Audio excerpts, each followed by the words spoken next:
I don't even know how you could easily believe her. How she was able to make your parents believe. And by her act was totally understandable. Pero pati ikaw? Bakit pati ikaw na paniwala niya? Ano bang pinakain sa'yo ng babaeng yun, ha? At paniwalang-paniwala ka sa pag-arte niya? Ayoko lang ng gulo, okay? My parents love her. And you know that. Kahit ano pang gawin at sabihin natin, hindi na magbabago ang katotohanan na parte siya ng pamilya namin. For my parents, she's not just my ex-wife. She's also a family, kaya utang na loob, Maristela. Tama na. Makipagkasundo ka na lang kay Selena, pwede ba? Makipagplastikan ka o anuman. I don't care. Just don't cause any trouble, pwede ba? Kitang-kita ko kung paano bumilis ang paghinga ni Maristela. Tanda ng labis na galit at inis na nararamdaman niya. I know what I'm saying right now is only fueling her anger. But I am sick and tired of this. Isa pa, nag-aalala din ako kay Selena. Alam ko namang hindi ko dapat maramdaman. Lalo na't galit na galit pa rin si Maristela. But I just can't help it. With all the scratches and bruises that I saw on her body and her face, I can't help but worried. You gotta be kidding me. Tila hindi makapaniwalang sabi ni Maristela as she undid her seatbelt, opened the door of the car, and went out. At bago pa niya isara ang pinto ng kotse ko, ay sandali muna siyang tumungo upang makita ang mukha ko. She then raised her middle finger at me with full hatred. She said, "Fuck you!" Then she stood up, closed the door of the car so hard that it caused a loud thud, and walked away without giving me even a single glance. Sinundan ko na lamang ng tingin si Maristela. Pareho kaming galit, kaya kahit mag-usap kaming dalawa ngayon, wala ring mangyayari. Wala ring pupuntahan ang pag-uusap namin. We will yell and throw curses at each other, and I've already had enough of the day. Isinandal ko ang aking likuran sa sandalan ng upuan ng aking kotse, habang ang aking mga kamay nananatiling nakahawak sa manibela. Isang malalim na buntong hininga muna ang pinakawalan ko, bago ko pinikit ang aking mga mata. And the moment I closed my eyes, I then remembered Selena's face. "I wanna see her," I said in a small voice. "Are you sure you're alright? Wala ka ba talagang iba pang sakit na nararamdaman?" Nag-aalalang tanong sa akin ni Mama Olivia, habang magkaharap kami at kapwa nakaupo sa dulong bahagi ng aking kama. Katatapos lang niyang gamutin ang mga kalmot ko sa mukha at braso. I smiled at Mama Olivia. "I'm alright, Mama." The nail scratches stings a little at medyo nananakit din po ang katawan ko dahil na rin po siguro sa pagkaladkad sa akin ni Maristela. But other than those, wala na po akong iba pang sakit na nararamdaman. Mama Olivia sighed. "Bakit pa naman kasi umabot pa kayo sa sakitan? Alam ko at sigurado ako na si Maristela naman na nanguna sa gulong nangyari. Pero sana hindi mo na lang pinatulan. Tingnan mo tuloy, nasaktan ka pa." Puno pa rin ang pag-aalalang sabi ni Mama Olivia. Again, I fake a pitiful look on my face as I look at Mama Olivia.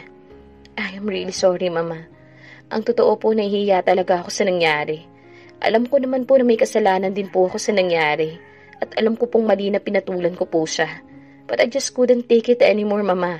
Nananahimik lang naman po ako nang bigla siyang sumulpot and started insulting me and accusing me of things I never did. Plano ko naman po talaga na wag na siyang patulan. But she didn't stop hanggang sa naubos na po talaga ang pasensya ko." Pagsisinungaling ko. "Damn, Anna. If only Oscars could see the way you act right now, malamang kanina pa nila binigay siyang trophy for Best Actress." Mama Olivia sighed again.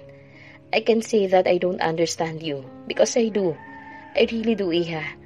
Alam ko naman kasi na may lahi talagang demonyo ang babaeng yun. Pero sana, if ever she tries to do something again, ikaw na lang ang lumayo at umiwas, okay? Hanggang kaya mo, umiwas ka, para naman hindi ka masaktan ng ganyan. Just like what happened today. Isa pa, kakausapin na rin namin ipaparuman mo si Lucas. Kailangan putulin na ang sungay ng malditang yun, hanggat hindi pa siya tuluyang nagiging parte ng pamilyang to," Mama Olivia said, with full conviction. "Pero baka po mas lalo lang lumaki ang gulong to, Ma. Ayoko naman pong sabihin ni Maristela na kinakampihan niyo ako. Bahala siyang isipin kung anong gusto niyang isipin. Pagputol ni Mama Olivia sa akin sasabihin, I don't care about what she thinks. Besides, the moment she decided to be my son's mistress, alam na niyang may malaking tsansa na mangyayari ito, so she must be prepared already. Anyway, you should take a rest for now. Tatawagin na lang kita if it's already time to eat. Okay po. Thank you, Ma, I said with a smile, habang sinusundan ko ng tingin si Mama Olivia na tumayo at lumakad na patungo sa pinto.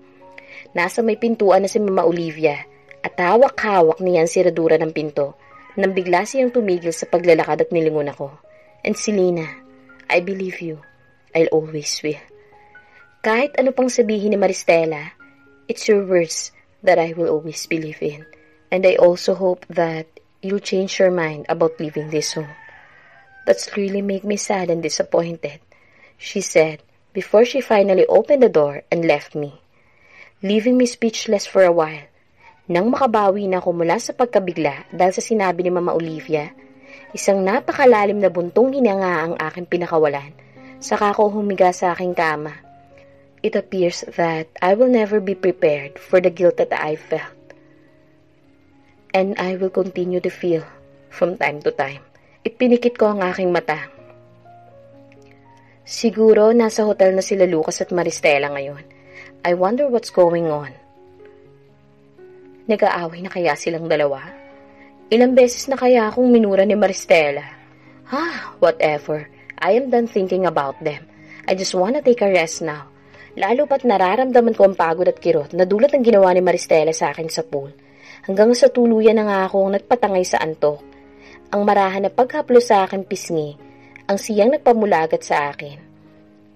I crumbled, my brow furrowed, but my eyes remained closed. Tumigil naman ang paghaplos ng kung sino man sa mukha ko, na tila ba natatakot ito na magising ako. Ngunit matapos ang ilang segundo, muli na naman itong hinaplos ang pisngi ko, na siyang dahilan upang tuluyan na magising ang aking diwa. Dahan-dahan kong minulat ang aking mga mata. Unang nasilayan ng nalalabo kong mga mata ay ang kamay na kung sinong humahaplos sa aking pisngi at sa aking noo. I jerked my head away from the hand that was caressing my cheeks, then rubbed my eyes to clear my vision. At nang luminaw ang paningin ko, binalik ko ang tingin ko sa kung nasaan ang kamay na humahaplos sa pisngi ko. At ganun na lamang ang muling pagkunot ng aking noo nang makita ko si Lucas. Now, I'm wide awake. Mabilis akong bumangon, umupo sa aking kama, at hinarap ko siya, ni hindi na ako nag-abala na ayusin ang sarili ko. What are you doing here? May bahid ng pagtataray na tanong ko sa kanya. He rose up from his squat on the floor and looked at me in the eye. Are you okay? He asked, his hands tucked inside his jeans and pocket. I'm not sure whether I'm imagining things, but his voice seemed worried when he asked me that question. Hindi mo pa sinasagot ang tanong ko. Anong ginagawa mo dito? Kapag nakita ka na naman ng fiancé mo na nandito sa kwarto ko, aawain na naman ako nun. Kaya utang na loob. Lumabas ka na pwede ba? And stop bothering me. I've already had enough, I said. Does that nail scratches still hurt? Muling tanong niya, and this time, alam kong hindi na lamang ako nag-i-imagine pa. He really does sound worried. Hindi makapaniwala na nakipagtitigan ako sa kanya. Ninisihan ko si Lucas. Wow! Are you really worried about me, Lucas? That's new, huh? You've never been worried about me before, I said with sarcasm. Lucas sighed. Look, Selena, I know Maristela started it all. Pero sana hindi mo na lang siya pinatulan pa. Kilala mo naman si Maristela, di ba? Ikaw na lang sana... So, you're saying na sana hinayaan ko na lang siya na bastusin ako? That's not what I meant.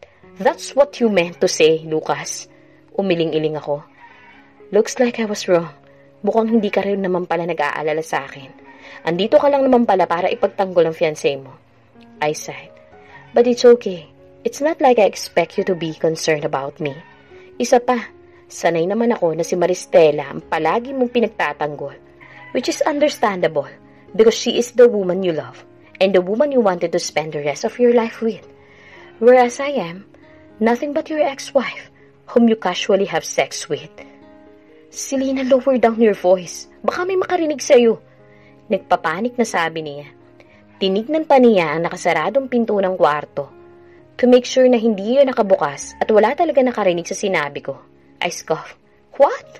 Getting scared now? I said habang umiiling. Anyway, since napag-uusapan na rin naman natin ng tungkol sa atin, then maybe it's time for me to finally say this. Kumunot ang kanyang noo. He did not say anything, kaya naman nagpatuloy ako sa pagsasalita. I don't want to do it with you anymore. Nabalot ng pagtataka at kaguluhan ng buong mukha ni Lucas matapos ang sinabi kong iyon. It's like he did not completely understood what I just said. Kaya naman inulit ko ang sinabi ko. But this time, I was more explicit about what I am attempting to convey to him. I want to stop whatever relationship I have with you. Lucas, let's stop doing. At matapos kong sabihin iyon, kitang-kita ko kung paano nabalot ng gulat ang buong mukha ni Lucas, which made me want to smirk. Ngunit pinigil ko ang sarili ko. What? What's with the sudden? It's not sudden at all. I mean, it's not like we had an agreement. We just had sex whenever we're up for it, right? Honestly, the sex with you was good. But now that Jackson has started courting me, naisip ko na siguro na tamang itigil na natin ang ginagawa natin. Isa pa, malapit na rin kayong iksal ni Maristela. You don't want anything to do with me anymore because of Jackson. Pagputol ni Lucas sa sasabihin ko pa sana. Why? It's not like you two are dating already. Nandiligaw pa lang siya sa'yo. Not unless you are considering him to be your boyfriend. Yes, I am. Mabilis kong sagot sa sinabi ni Lucas na nagpalaki sa kanyang mga mata. Even the word shock is an understatement to describe the emotion of Lucas' face right now. Gosh, I want to laugh so bad. You can't be serious. Tila hindi pa rin makapaniwala na sabi niya. Ngunit nginitian ko lamang siya ng napakatamis na animo iniinis ko siya before I spoke with full conviction. I actually am. At dahil muli sa sinabi ko, lalo pang nanglaki ang mga mata ni Lucas. At naroon pa rin ang tila hindi makapaniwalang ekspresyon sa kanyang muka, while I remained smiling. What are you going to do now, Lucas? Will you accept my decision? Or will you eventually succumb to my plan? Why did he have to come with us? I want to be alone with you. Nakasimangot at mahinang sabi ni Jackson, habang magkatabit sabay kaming naglalakad papasok ng simbahan. It's Sunday, and Jackson suddenly invited me na magsimba. At para mag-date na rin daw kami pagkatapos ng misa. Hindi naman ako humindi since it has been a long time since nakapagsimba ako. And I don't have anything to do anyway since I am still waiting for Lucas' next move. Ang nangyaring pag-uusap namin sa loob ng kwarto ko when I told him that now I wanted to end our sexual relationship was the last conversation that we had in 3 days. And for those 3 days, hindi talaga nagkrus ang landas naming dalawa. The maids told me na napakaaga daw umaalis ni Lucas patungong MI. At kung umuwi naman sobrang late na, halatang iniiwasan niya talaga ako. And it really pissed me off and made me lose my patience. For 3 days, Lucas really made sure na hindi magkukrus ang landas naming dalawa. Kaya naman inaakala ko na payag na siya sa desisyon ko that my plan wouldn't work. So I started thinking about using my other plan. Ngunit laking gulat ko na lamang kanina nang bigla niyang sabihin na sasama daw siya sa amin ni Jackson sa pagsisimba. Nang umuo ako sa imbitasyon ni Jackson. Sure! Ang tagal na rin mula nang huli kong makasimba eh. Sagot ko sa imbitasyon ni Jackson. Kasalukuyan kaming nasa pool area ngayon and we are having snacks. He's still insisting about courting me. Kahit pa sinabi ko naman sa kanya na wala pa sa isip ko makipagrelasyon. But he just wouldn't listen. Hanggang sa ako na lamang napagod sa pagpapaintindi sa kanya. Good, the mass will start at 4 and will probably end by 6. So I was thinking after the mass, why don't we go to our favorite place?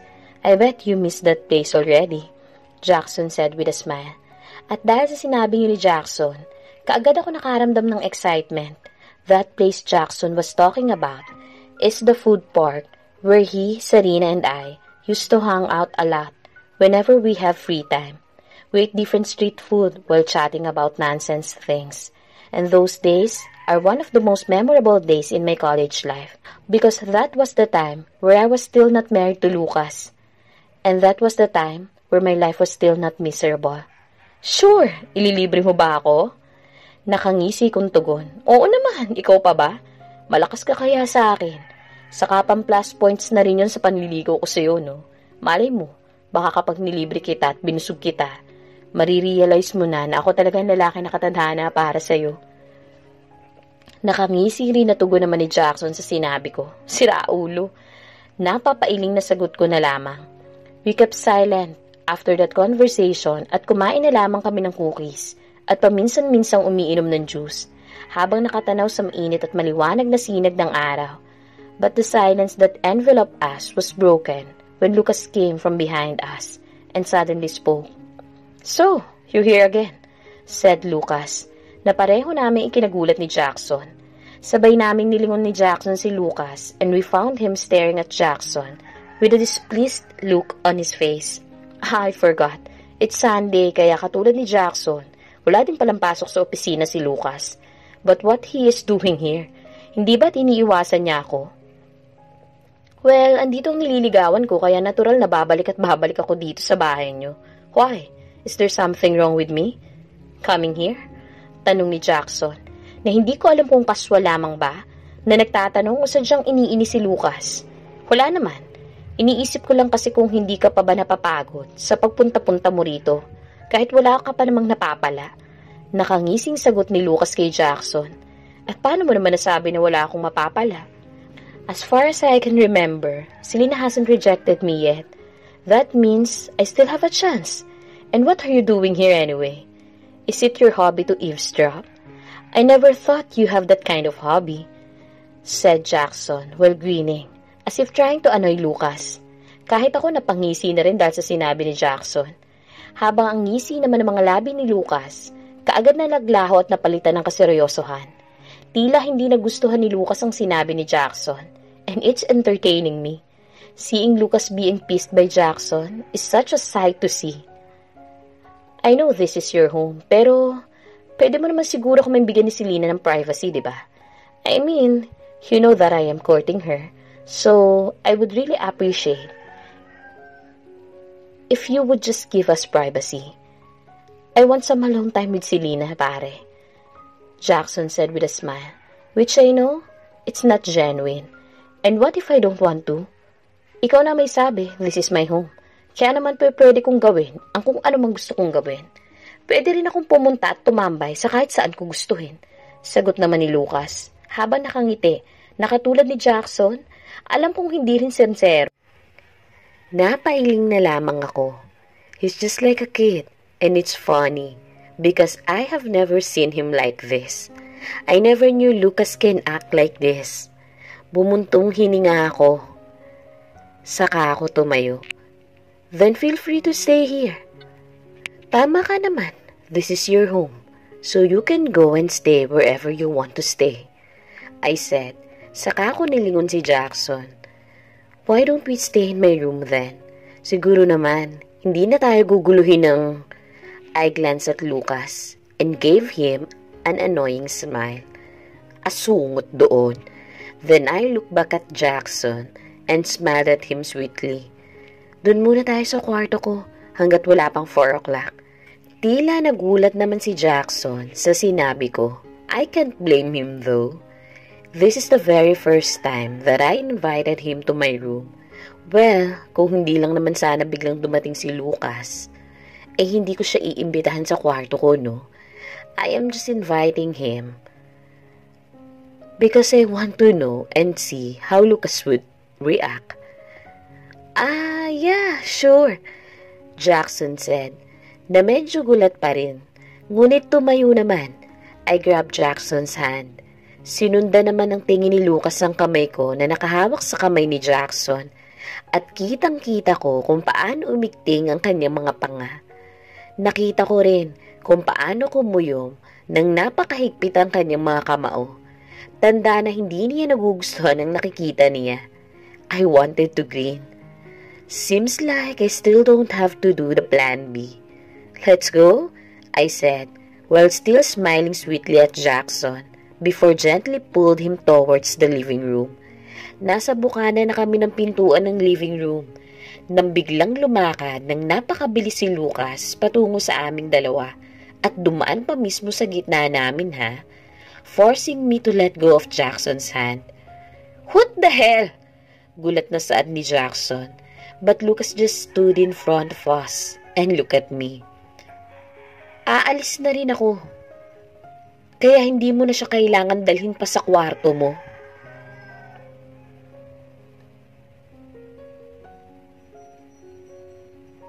Mariini ang saad.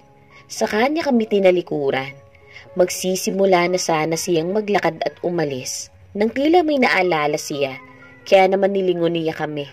"And I'll be going with you. Sasama ako sa inyong dalawa sa simbahan. Ang tagal na rin kasi mula nung huli akong makapagsimba." Nakangisi niyang sabi, habang nakatingin sa aming dalawa ni Jackson.